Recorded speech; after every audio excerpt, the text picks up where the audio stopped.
We're now going to give a chance for each of these gentlemen to give us a 2-minute closing statement. Delegate Purkey will start us off. I believe I did. Actually, just in fairness to Mr. Purkey, but however you choose. Yes, sir. Thank you, Mr. O'Hara, Mr. Carson, ladies and gentlemen. It's a pleasure to have been with you here this evening, and a great privilege to be able to talk about what I believe our campaign represents. We've been talking about a number of issues. I just mentioned to you job creation through improved workforce or vocational training for those 70% of our high school kids who don't get a degree. You start it earlier, you move it back into the high school, you work more closely with the technical and career education centers. We don't need just architects and engineers. We need plumbers, electricians, auto mechanics, masons. We need chainsaw assemblers. There are great opportunities out there.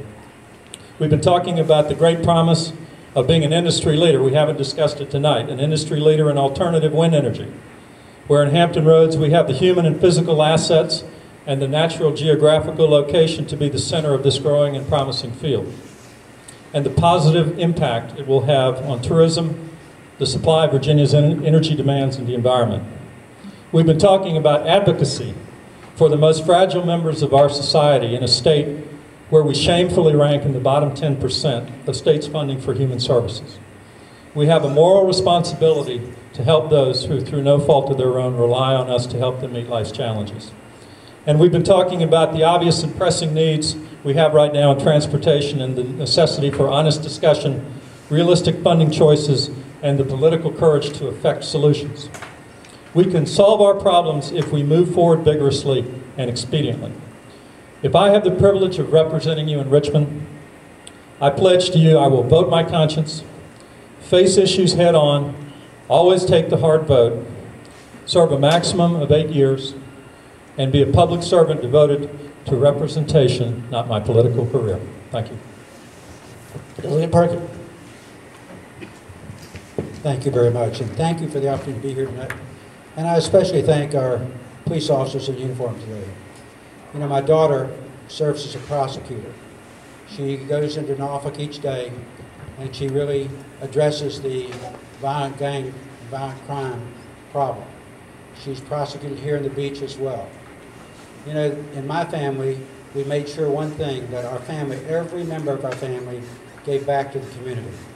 And I come to these meetings not with a written prepared statement, but really try to answer the questions as they come.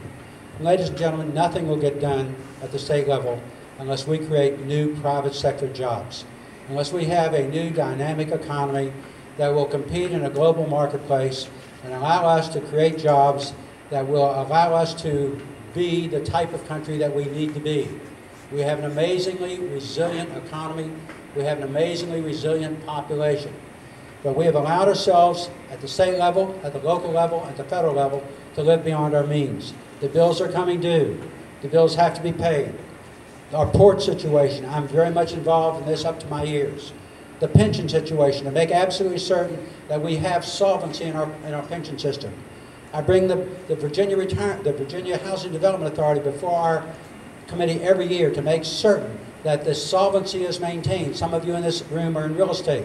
To make absolutely certain that the largest lender of money in the state of Virginia is not making loans to people who can't afford to pay them back. And really, the Nanotechnology Committee, we are going to create massive numbers of new technology jobs.